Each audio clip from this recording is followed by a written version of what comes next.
विश्व ज्योति उपकारी, जगत के तापहारी, चहुं दिशे नाम है। हिंसा होती दुखकारी, अहिंसा प्रमोदकारी, जाने सब नर नारी, किए शुभ काम है। अवनीति डरी डरी, दृगों में थी नीर भरी, आपके आने से प्रभु बनी सुख धाम है। अमृत करुणाधार, हरा धरती का भार, ऐसे वीर चरणों में कोटिश प्रणाम है। ऐसे वीर चरणों में कोटिश प्रणाम है। नाम जिनवर का सुखकारी, जपो नित जग के नर नारी, मिटे दुख सबका तो भारी, तीर्थपति अंतिम जो आए, उन्हीं की गाथा हम गाए। वीर गुण गाओ, मिलकर आज वीर गुण गाओ। अहिंसा के अवतार चरम तीर्थंकर शासनपति श्रमण भगवान महावीर स्वामी की सदाकाल जय हो, विजय हो। युग प्रधान आचार्य सम्राट श्रमण कुल तिलक पूज्यपाद 1008 श्री रघुनाथ जी महाराज साहब की सदाकाल जय हो, विजय हो। जन जन के आस्था के केंद्र परम आराध्य परम सतगुरुदेव श्रमण सूर्य दिव्य विभूति भारत भूषण वरिष्ठ प्रवर्तक श्रद्धेय गुरुदेव मोरदर केसरी 1008 श्री मिश्रीमल जी महाराज साहब, लोकमान्य राष्ट्र संत शेरे राजस्थान पूज्य प्रवर्तक गुरुदेव श्री रूपचंद जी महाराज साहब रजत, श्रमण संघ के चतुर्थ पट्टधर ध्यान योगी आचार्य सम्राट पूज्य डॉक्टर श्री शिव मुनि जी महाराज साहब, श्रमण संघीय युवाचार्य प्रवर पूज्य श्री महेंद्र ऋषि जी महाराज साहब, श्रमण संघीय प्रवर्तक मुरधरा भूषण शासन गौरव पूज्य गुरुदेव श्री सुकनमल जी महाराज साहब, तपस्वी रत्न ज्योति सम्राट उप प्रवर्तक परम पूज्य गुरुदेव श्री अमृत मुनि जी महाराज साहब आदि संत मुनिराजों के पावन चरण कमल में कोटि कोटि नमन वंदन अभिनंदन। उपस्थित धर्मानुरागी बंधुओं, सुश्रावक एवं सुश्राविकाएं, महावीर की यात्रा को आप निरंतर श्रवण कर रहे हैं। महावीर भगवान का यह इतिहास हमें सीख देता है कि जीवन का उत्कर्ष मनुष्य के स्वयं के हाथ में निहित है। मनुष्य जैसे कर्म करता है वैसे परिणामों को भोगता है। महावीर की आत्मा महारानी त्रिशला के कोख में संहरण करके पहुंचती है और वहां पहुंचने के बाद महावीर के जीव को पता चल जाता है कि मेरा संहरण हुआ है और मैं देवानंदा ब्राह्मणी की कुक्षी से निकल करके महारानी त्रिशला की कुक्षी में परिस्थापित हो चुका हूं। इधर देवानंदा ब्राह्मणी ने जो 14 महास्वप्न देखे, वो स्वप्न उसको वहां से निकल जाते हैं और वो स्वप्न धीरे धीरे महारानी त्रिशला को आने लगते हैं। यानी कि जो 14 स्वप्न देवानंदा ब्राह्मणी ने देखे थे, वो स्वप्न अब महारानी त्रिशला देख रही है। देवानंदा को अपार दुख होता है कि जो मैंने स्वप्न देखे थे वो स्वप्न मेरा कोई चुरा करके लेकर के चला गया है। इधर महारानी त्रिशला 14 महास्वप्न देखती है। 14 महास्वप्न कौन से हैं, क्या है, उसके बारे में चर्चा करते हैं। कहते हैं कि वैसे स्वप्न तो बहुत प्रकार के होते हैं, परंतु मुख्य रूप से 72 प्रकार के स्वप्न बताए गए हैं।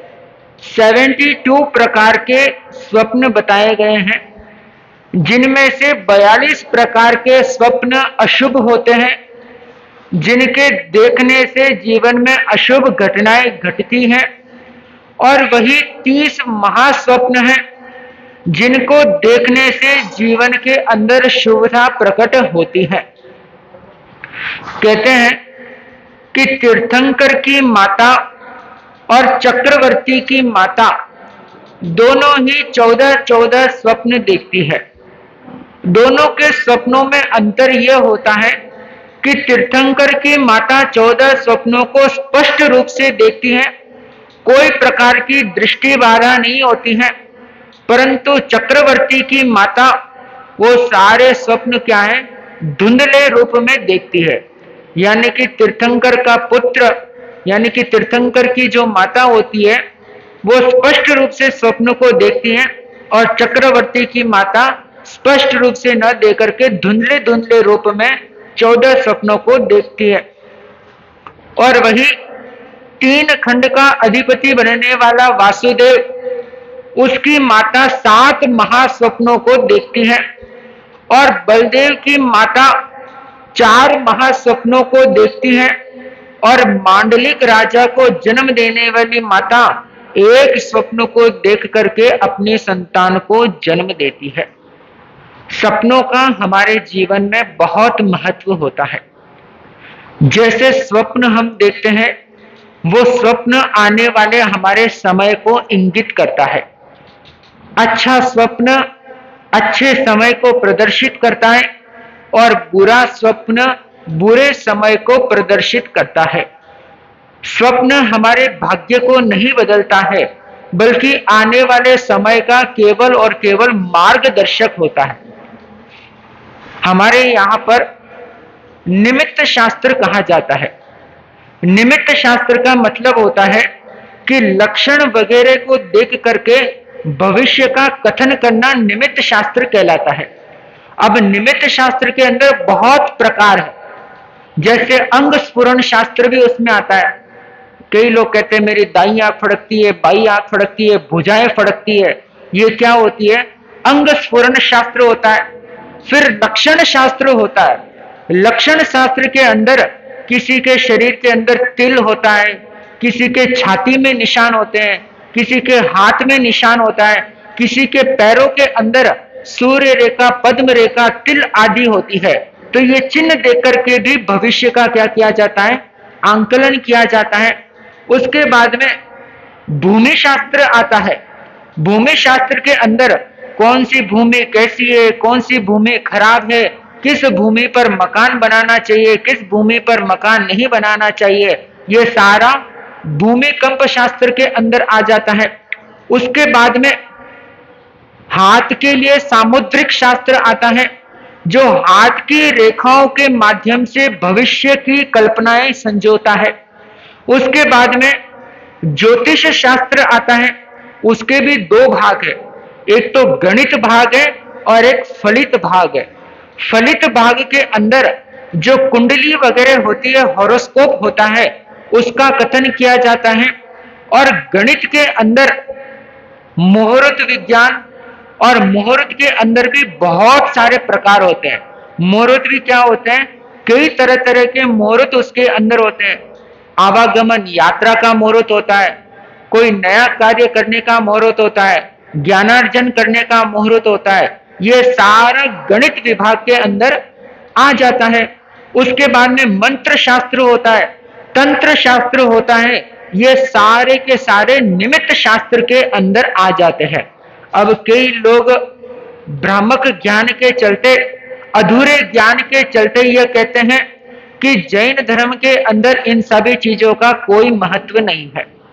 मैं आपको बताता हूं, हमारे धर्मशास्त्र के अंदर इन सभी चीजों का उल्लेख किया गया है, और इन सभी को निमित्त विद्या कहकर के संबोधित किया गया है। परंतु महावीर परमात्मा ये कहते हैं कि इन निमित्त विद्याओं के ज्ञान करने से या इन निमित्त विद्याओं के कथन करने से आत्मा भटकती है। क्यों? जैसे अब मैंने यहां पर ऐलान कर दिया कि यहाँ पर आइए महाराज आपकी कुंडली देकर के भविष्य बताएंगे, तो हजारों की भीड़ क्या लग जाएगी, स्थानक के अंदर लग जाएगी। और साधु का जो साधुत्व का जो धर्म होता है, आत्म संयम का जो धर्म होता है, मर्म होता है, उसमें क्या हो जाता है, मार्ग अवरोधित हो जाता है। तो इसलिए प्रभु ने कहा है कि इन चीजों में क्या है, नहीं उलझना चाहिए, क्योंकि ये सारी की सारी विद्याएं कहीं ना कहीं संसार के भव भ्रमण के अंदर क्या होती है, निमित्त होती है। परंतु आश्चर्य की बात यह है कि हमारे धर्म के अंदर जितना इस शास्त्र को दूर किया गया है, उससे कई गुना एक से बढ़कर के एक प्रकांड पंडित इन निमित्त विद्याओं के हुए हैं। महावीर भगवान के जाने के बाद और अब तक लगभग 2300 से 2400 वर्ष का इतिहास देखे तो एक से बढ़कर के एक आचार्य हुए हैं जिन्होंने निमित्त विद्याओं को लेकर के हजारों ग्रंथों की रचनाएं की है। भद्रबाहु संहिता जो भद्रबाहु आचार्य के द्वारा लिखी गई है, उसके अंदर पूरे ज्योतिष शास्त्र का क्या किया गया है, कथन किया गया है। उसके बाद में और वर्तमान के अंदर एक 150 साल का इतिहास बताऊं तो एक से बढ़कर के एक ज्योतिष शास्त्र के महाज्ञानी संत हुए हैं। आपके दिवाकर परंपरा के उपाध्याय श्री कस्तूरचंद जी महाराज जो ज्योतिष शास्त्र के क्या थे, एक गहन प्रकांड पंडित थे। उनकी कई सारे ग्रंथ लिखे हुए हैं। और हमारे मोरदर केसरी मिश्री मल जी महाराज साहब जो ज्योतिष शास्त्र के एक महनीय विद्वान थे, और उन्होंने बुद्ध विलास नाम का एक ग्रंथ लिखा है। जो कई सारे व्यक्ति ज्योतिष सीखते हैं तो उनके सूत्र को लेकर के ही ज्ञान का अर्जन करते हैं।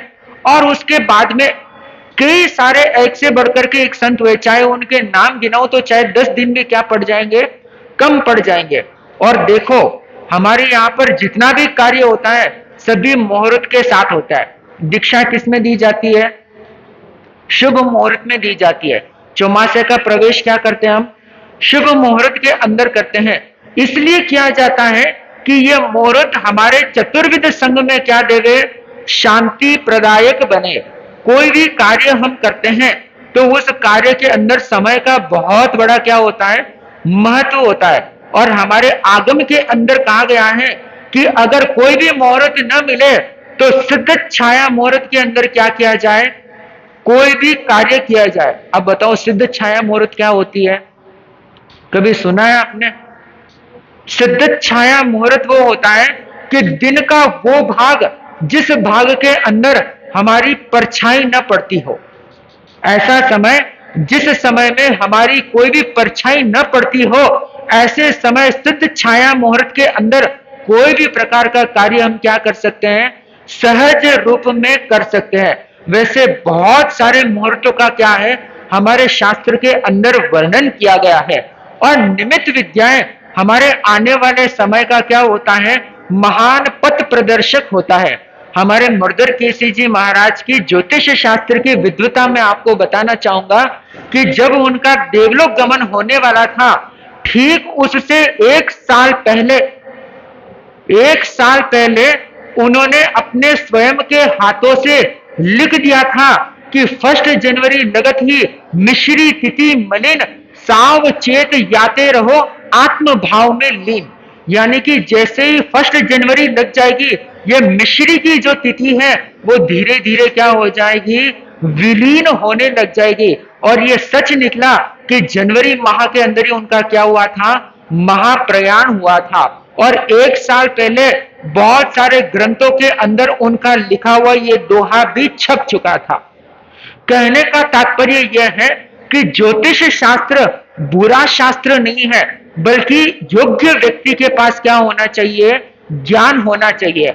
अब योग्य के पास ज्ञान होगा तो समय आने पर उसका क्या किया जाएगा, प्रयोग किया जाएगा। और अयोग्य के पास ज्ञान होगा तो क्या करेगा, वो अपनी दुकानदारी लगा करके बैठ जाएगा और धर्म को क्या ले जाएगा, एक गलत राह पर लेकर के चला जाएगा।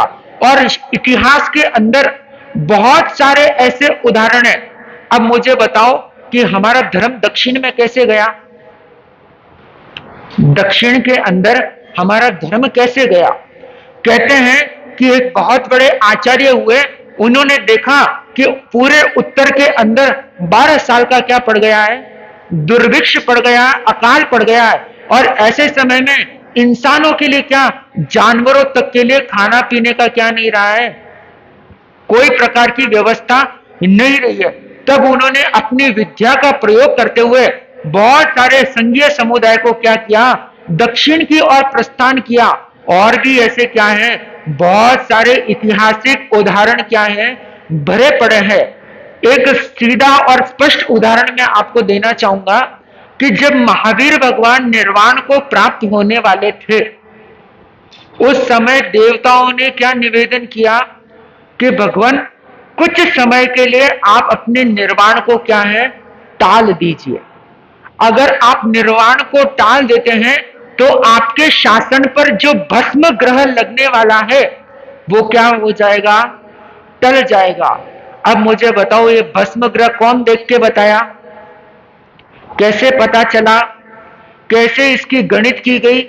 यह भी एक प्रकार की विद्या थी, जिस विद्या से यह पता चला कि अगर भगवान 2 घड़ी के लिए बाद निर्वाण करेंगे तो उनके शासन में 2000 साल का क्या नहीं लगेगा, भस्म ग्रह नहीं लगेगा। परंतु मृत्यु किसी के हाथ में नहीं है। और मुझे बताओ कि 2000 वर्षों में सबसे ज्यादा इस जैन धर्म का क्या हुआ, घाटा हुआ। दिगंबर और श्वेतांबर कब बने, इन्हीं 2000 साल में। मूर्ति पूजक, स्थानकवासी, तेरापंथी वगैरह वगैरह, ये सारी मत परंपराएं कब खिली, इन्हीं 2000 सालों के बाद में धीरे धीरे क्या है, खिलने लगी। तो कहने का तात्पर्य यह है कि मुहूर्त का, समय का, अंग शास्त्र का हमारे जीवन के साथ क्या है, एक गहरा संबंध जुड़ा हुआ है।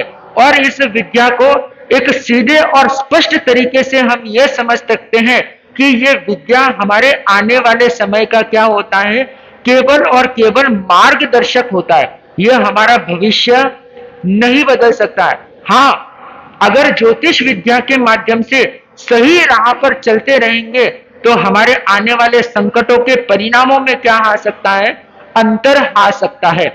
एक कृष्ण महाराज की जीवन का उदाहरण आता है कि जब वो शौरीपुर को छोड़ करके द्वारिका बसने के लिए निकल रहे थे तो उस समय में बहुत सारी घटनाएं घटने लगी थी और बहुत सारे प्रसंग क्या है उस समय होने वाली थी। तब उस समय उनकी कुल देवी ने, कृत्या देवी ने आकर के उनके संपूर्ण सेनाओं की क्या की थी, रक्षा और सुरक्षा की थी। कहते हैं कि उनकी आराधना के पीछे भी कहीं ना कहीं ये निमित्त विद्या क्या रही थी, सहायक रूप में रही थी। तो कहने का तात्पर्य यह है कि यह विद्या हमारे जीवन के साथ अनादिकाल से जुड़ी हुई है। इस निमित्त विद्या का विनाश तब हुआ जब लोगों ने इस विद्या को लेकर के अपने व्यापार का क्या बना दिया, साधन बना दिया। अब कोई आवे किसी पंडित के पास, अपनी कुंडली बतावे, तेरे तो काल सर्प का दोष है, ला तेरी पूजा करनी पड़ेगी, तेरे वो करना पड़ेगा। इन वजहों से क्या हुआ, ज्योतिष विद्या बदनाम हुआ। आज दुनिया के अंदर आज जाकर के वैज्ञानिक क्या हुआ है, सक्षम हुए। आज बताते हैं कि फलाने समय में बारिश आएगा, इस समय में ये होगा। आज वैज्ञानिक अपने यंत्र को देख करके क्या है, समय का अनुमान लगाते हैं। और हमारे पंचांग के अंदर आज से 100 साल बाद में क्या होगा, किस समय सूर्य ग्रहण लगेगा, किस समय चंद्र ग्रहण लगेगा, किस समय बारिश ज्यादा होगी, किस समय अकाल पड़ेगा, ये सारा का सारा क्या है, पहले ही बता दिया जाता है। परंतु कहते हैं ना, आधा ज्ञान हमेशा से व्यक्ति को लटका देता है। आज आधे अधूरे सीखने वाले ज्ञानी व्यक्ति आते हैं और पुरातन विद्याओं को क्या देते हैं, चैलेंज देते हैं। और ज्योतिष शास्त्र की महिमा में इतना बताना चाहूंगा कि मैंने स्वयं ने एक बार अनुभव किया था और वो अनुभव सत्य में स्थापित हुआ। उस समय से मैं ये मानता हूं कि ये ज्योतिष विद्या आने वाले समय को इंगित करने में सक्षम है और किसी भी व्यक्ति के जीवन का मार्गदर्शन करने में सफल है। एक व्यक्ति आपके मेवाड़ के भीलवाड़ा के आसपास के थे। लगभग 3 साल पहले की यह घटना है। परिस्थिति यह बनी कि उनके व्यापार के अंदर पूर्ण रूप से बाधाएं उत्पन्न होने लगी। उन्होंने अपनी कुंडली को दिखाया और कुंडली के अंदर ये पता चला कि वर्तमान की जो दशा प्रत्यंतर दशाएं हैं उनके अंदर इनके समय का प्रकोप चल रहा है। और हमारे सदगुरु ने उन्हें धर्म का मार्ग बताया, आइंबिल की तपश्चर्याएं बताई और विभिन्न प्रकार की जप साधना बताई। और देखो उसका परिणाम और फल ये रहा कि 6 महीने के अंदर ही उनके जीवन की जो समस्याएं थी वो समस्याएं क्या हो गई, खत्म हो गई। मैं ये बताना चाह रहा हूं कि ज्योतिष विद्या अगर सही रूप में बताने वाला हो तो आपके जीवन में क्या लग सकता है, बदलाव ला सकता है। एक व्यक्ति अपनी कुंडली को लेकर के किसी व्यक्ति के पास गया और एक व्यक्ति अपनी कुंडली को लेकर के एक जैन संत के पास गया। दूसरे व्यक्ति ने बताया कि तेरे जीवन में यह समस्या है, इस समस्या के निदान के लिए तुझे एक बकरे का बलिदान देना होगा। और वही जैन संत के पास आया, कहा भाई समस्या है, कर्मों का उदय है, तुम क्या करो, धर्म की शरण लो, नौकार की माला फेरो, आइंबिल वगैरह व्रत करो, तुम्हारे कर्म की निर्जरा हो जाएगी, समय निकल जाएगा और तुम्हारा क्या हो जाएगा, अच्छा हो जाएगा। अब बताओ दोनों में से श्रेष्ठ कौन रहा? श्रेष्ठ कौन रहा? धर्मी श्रेष्ठ रहा ना। वो क्या बताया, सही मार्ग बताया, सम्यक रास्ता बताया। परंतु हम दुनिया के अलग अलग स्थानों पर क्या करते हैं, भटके खाते हैं और वहीं से हमारा मिथ्यात्व क्या हो जाता है, शुरू हो जाता है। फलाना बताता है वो यज्ञ करना, ये क्रिया करनी, वो कर्म कांड का करना, इससे केवल और केवल भटकाव ही होता है। और महावीर भगवान ने कहा है कि बड़े से बड़े कर्म को भी तप और जप से क्या है, तोड़ा जा सकता है। तो यह जो विद्या है यह पुरातन विद्या है। और जो स्वप्न शास्त्र हमारे बीच में चल रहा है कि महावीर की माता 14 स्वप्न देखती है और वो 14 स्वप्न क्या बताता है, आने वाले समय का मार्गदर्शन करता है। क्योंकि वो स्वप्न देखते ही क्या बता देती है कि ये स्वप्न का फल यह होगा। आपके मेवाड़ के महनीय संतों में से गिने जाने वाले मेवाड़ संघ के शिरोमणि अंबालाल जी महाराज, उनके जीवन का ये प्रसंग बताते हैं कि उनकी माता ने आम का फल स्वप्न के अंदर देखा था और उनके अंबालाल नाम का पुत्र क्या हुआ, जन्म लिया। अब बताओ उस स्वप्न का फल हमें क्या बताता है कि मेवाड़ की धुरा को खींचने वाले जैसे संत का उस स्वप्न ने क्या दिया, मार्गदर्शन दिया कि मां स्वप्न तुमने देखा परंतु उसके संतान क्या बनी, ऐसी धुरंधर बनी। और हमारे मर्दर केसी जी महाराज की घटनाएं बताती हैं कि उनकी माता ने यह देखा कि एक सुंदर सा देव उनकी आंचल में मिश्री की क्या डाल रहा है, दलिया डाल रहा है। तो कहने का तात्पर्य यह है कि माता जो स्वप्न देखती है उस स्वप्न ये इंगित करता है कि उसके गर्भ में पलने वाला जीव कौन सी गति से आया है और उसका समय कैसा बनने वाला है। तो कल हमारे बीच में वापस हम इस स्वप्न शास्त्र और ज्योतिष शास्त्र की चर्चा करते हुए कृष्णा माता कौन से 14 स्वप्न देखती है और उन 14 स्वप्नों का क्या फल आता है, वो सारी चर्चा क्या है हम करेंगे। और उसके बाद बहुत सी टीका चूर्णी आचारांत सूत्र महावीर की वाणी कहलाती है और उसी टीकाओं के अंदर ज्योतिष की क्या क्या महिमा बताई गई है वो सारी चर्चाएं हम करेंगे। तब तक के लिए ओम शांति शांति।